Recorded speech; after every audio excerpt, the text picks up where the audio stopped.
Part of me always knew that I would be recording this episode one day. There's a part of me that knew because you can only signal so much about who you are and what you actually believe before we have to take you at face value. But today, we now have proof from her own mouth that J.K. Rowling is a trans-exclusionary radical feminist. That she at least supports people overtly who spread anti-trans and transphobic propaganda that hurts people's lives. So let's talk about that on today's Project Shadow. Can you hear me? I have something to say.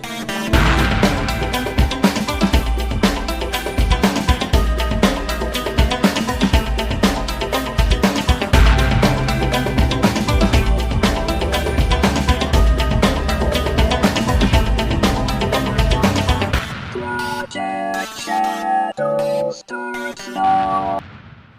Hello everyone, my name is Charlie, and welcome to this episode of Project Shadow. You might know me better as sci-fi fantasy writer C.E. Dorset, and if I sound a little out of it, if I sound a little, kind of lost, it's just I find today to be kind of a sad one, and I wanted it to be happy, and I knew deep down in my heart that, there are reasons we can't have nice things. President was impeached, yay. J.K. Rowling at least supports a TERF very openly and publicly, which kind of makes her one. So let's talk about that. But before we do, if you haven't already, please take a moment to rate this podcast in whatever app you're listening to me on. It really does help out a lot. It tells the algorithms to share the podcast with more people. The more people that listen, the bigger the community. The bigger the community, the better the chance we have of actually communicating with each other in real life. And after all, that's why I do this in the first place. I'd like to thank everyone who has already done that. So, today, of all days, no, it could have happened at any time, at any place. Today, J.K. Rowling did a tweet. And it's kind of the tweet heard around the world. It says, and I quote, "Dress however you please. Call yourself whatever you like. Sleep with any consenting adult who will have you. Live your best life in peace and security. But force women out of their jobs for stating that sex is real? Hashtag I stand with Maya. Hashtag this is not a drill." Now, I'm not going to get into a lot of this because I kind of want to address the attitude more than the controversy she's actually stepping in on. Suffice it to say, the person in question here, Maya Forstater, was a researcher who lost her job and sued the people that fired her, saying that she was basically fired for being a TERF, and recently lost her court case. And this is where this all comes down to the one sentence: fire women for saying that sex is real. That's the problem. That is, to me, more problematic than the hashtags at the end. Because no one is denying that. No one is denying that sex is a thing. And by sex here, we're talking about biological sex. I was born male. The argument and the thing in question here is the difference between sex and gender. And I don't know what my chromosomes look like. Nobody knows, unless you've had them tested, what your chromosomes look like. So they're and they're not even a valid way of determining sex anyway, because a small proportion of people who present male do have XX, and a small portion of people that present female do have XY, and then there's a whole myriad of in-betweens that could be in there, and I've talked about this on previous episodes, and I kind of don't want to go into it now. Gender is different from sex, and that to me is the real problem here. We're not talking about biological sex. We're talking about gender. Gender is performance. Gender is how you present yourself to the outside world. And gender is malleable. One, it's different from culture to culture to culture. What various cultures have called masculine and feminine, even right now, not even when we look at the long history of the world, differs. A very good example of this, just to get it out of the way, is the concept of the high heel. Most people today in our society look at a high heel, they think women. The high heel was invented for men. It was originally a man's shoe. The purpose of the heel was to grab onto a stirrup. They were riding shoes. That's why they came into being. What happened was men realized that they made their legs look really good in portraits, and so they started having their pictures painted wearing high heels. And women, not wanting to lose out on the benefits of looking taller and sleeker, started wearing them as well. And as we stopped relying on horses as much, the high heel went away. It still exists in the cowboy boot. It's not as high as some high heels, but if you look at a cowboy boot, it has a high heel on it for the purpose of catching the stirrup. This is something that was originally coded and gendered exclusively male, and now is seen by most people to be exclusively female, with the exception of the cowboy boot, which I guess has gone kind of unisex, I guess. You see men and women wearing them. So, gender changes. The concept of gender changes over time. And it's all about presentation. In fact, most of the external components of gender are malleable. We can change our voices. We can change our bodies.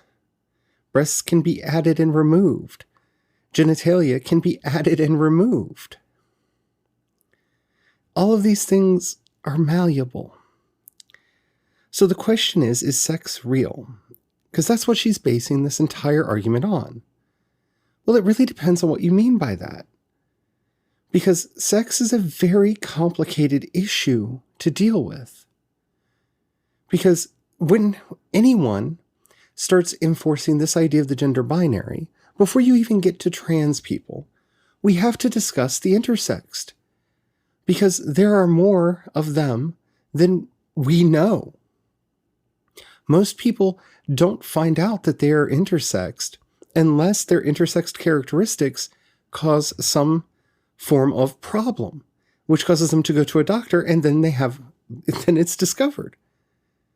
Most people who are intersexed will go their entire lives without knowing that they are men who have ovaries, or women who have testes, or any number of various intersexed traits. Gender is not a binary. Before you even get to trans people, before you even get to how people want to present themselves, biological sex itself is not a clear-cut binary. We have males, we have females, and we have a large spectrum of things in between. So we have to start there in reality, because that's where we never start with this. And that's honestly one of those things that gets more and more frustrating as time goes on, because I know some people who are intersexed, and it is difficult for them to express themselves in a society that pretends they don't exist. It's hard for them to find a place for themselves. And that is just wrong. So before we even get into any of the trans issues here, I just want to speak out for those intersex siblings out there who are struggling to find a way. In some countries, they're actually arguing and getting a third gender option put on driver's licenses for them because they don't want to be forced to identify male or female, since they are, in fact, neither. Or both. Or something exciting and different in between.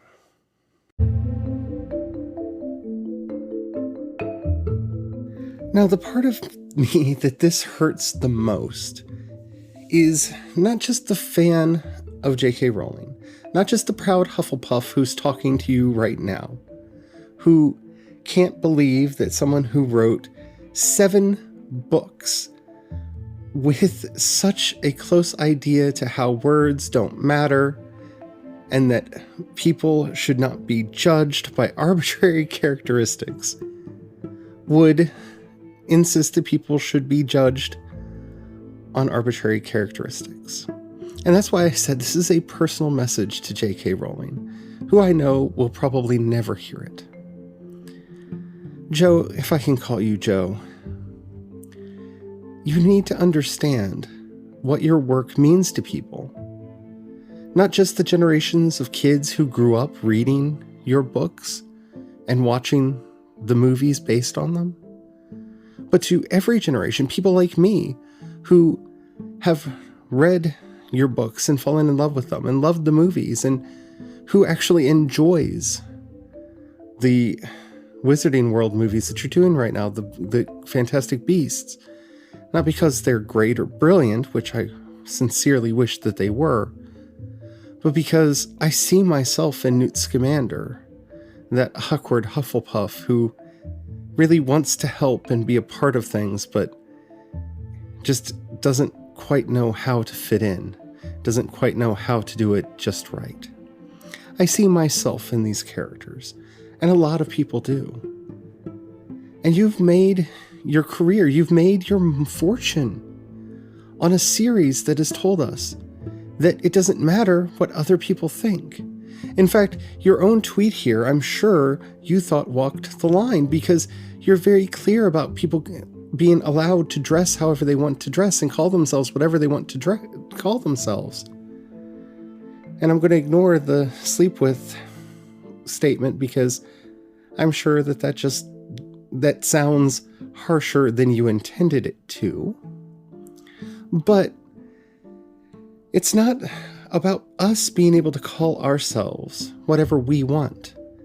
It's about the people not challenging us on that. You see, if somebody is non-binary, or if they are male to female or female to male, or any of the other things that they could be, the biggest problem that we have in this society is that, for lack of better words, Joe, they're called mudbloods. They're traitors. They're evil. They're trying to steal the magic that only belongs to wizards. Where did you get your wand? You must have stolen it from someone. No, Joe, I got my wand at Ollivanders like everyone else. My wand chose me. You see, this isn't a lifestyle choice. This isn't about whether or not I'm going to wear black or red. This isn't about whether or not I'm going to be gothic when I go out, or if I want to look posh, or if I just want to dress down. Those are choices, Joe. What we're talking about here are inherent characteristics about who people really are. Trans women are real women. Trans men are real men. and non-binary people are real people, no matter what anybody else wants to say. And it really hurts when someone like you, who has written some of the best material ever written about not judging people based on your preconceived notions, endorses someone who judges people based on their preconceived notions. Someone who wants to exclude people. Will a male to female trans person know exactly what it feels like to have grown up as a woman? Well, that's a really interesting question now, isn't it, Joe? Because I would dare to say that you will never know what it was like to grow up being me. Just like I will never know what it was like to grow up being you. Did you go to sleep at night feeling that your body was betraying you during puberty? Did you cry yourself tonight, crying out to the heavens that you would wake up in a different body than the one that was morphing around you and becoming something unrecognizable and unwanted, as changes were happening to your features and to your voice, as these horrid hairs were growing on your face that you didn't understand why they were there, as people mocked you and attacked you because you wanted to be doing your nails and putting on makeup, wearing a skirt, playing with dolls, talking about the latest boy band with your girlfriends. No, you didn't grow up like that, Joe. And there's nothing wrong with that. You do you. Live your best life. But that's my point. We all have suffering. We all have our own stories that we could come from and talk about the pain that we had growing up and the pain that we've had in life. I've been fired for who I am. I've lost work because of who I am. I've lost friends because of who I am. For a long period of my life, I lost touch with family members because of who I am. And while time has healed many of those wounds, Joe, do you know what any of that is like? You don't. And you don't have to. Though you easily could, because you've shown with your fiction that you can empathize with others, that you can see life from someone else's point of view. And that's why it hurts so much when you don't see ours. When you don't see how this simple line, this simple phrase, has hurt so many people. Because it puts a lie out there. And you are a powerful voice. Your voice carries so much weight. And here you are telling millions of people that only biological women are real women. Whether you actually believe that or not, whether or not you personally believe that, or would go after somebody for being trans, that's not the point here, Joe. Supporting those who do that is the same thing. Don't you remember? You wrote a book about this. Supporting Voldemort might not make you Voldemort, but it does make you a Death Eater. And that's just as bad. And that's something that has to change, and that's something that has to be fixed if we're going to go forward. We can't allow ourselves to be torn apart by petty words and phrases, by archaic ideologies of blood purity. Because that's what this is, Joe. How much woman needs to be there for her to be a real woman. The person that you're defending says that, oh, real women, to be a real woman, you have to menstruate. Not all biological women menstruate. And what does that say about women who have to have a hysterectomy? Or have gone through menopause? Are they no longer real women? I'm sure they're grandfathered in because at one point in their life, maybe they menstruated, but there are some women who will never do that. It's a hurtful, harmful line to draw in the sand, even for so-called biological women. Be careful, Joe. And please, if you ever hear my voice or many of the others that are speaking out today, listen to what we're saying. Listen to the hurt that's in our hearts. Because I don't think you meant to hurt anyone. The actual tone that you wrote your tweet in was open and reflected the Joe that I wanted to see. It just kind of fell apart at the end. If that last little bit wasn't there, none of this would be happening right now. Now, I'm not one who supports book burnings, and I'm going to keep my Harry Potter books. I'm still going to identify as a Hufflepuff, because I really am. I was kind of upset when I originally got sorted into Hufflepuff, but the more I thought about it, it makes sense. And I'm still going to read the Harry Potter books when I want to. And I'm still going to keep all of my things. Because my love of Harry Potter has nothing to do with you, Joe. But I wish that you would come around and leave your Death Eater friends behind. Severus Snape could do it. Hopefully, one day, you can too. I hope you enjoyed this episode. If you did and you haven't already, please rate this podcast in whatever app you're listening to me on. It really does help out a lot. If you have any questions, comments, or topics you'd like to hear discussed on the show, in the show notes you'll find a link to the voice message system. Keep it short, keep it clean so I can use it on the show. I would love to hear from you. If you'd rather hit me up on social media, I am C. Dorset on both Twitter and Instagram. And you can find links to everything that I do over at projectshadow.com. So, if you have $1 you can pass my way, it really would help out a lot. Thank you to everybody who's already done that. Down in the show notes, you'll find a link for both my Patreon and the listener support. That money helps me continue doing everything that I am currently doing. If you don't have any money right now or you don't feel like giving, that's all right. But if you know somebody you think would like this podcast, do share it with them. That helps out a lot too. I would really like to know what you think about the sound quality, because I am using new software that, thanks to you, I've been able to get. And I think it's sounding better. And I think it's going to continue sounding better as I learn how to use the new software. So do let me know what you think about that as well. Until next time, don't forget, have the fun. Bye.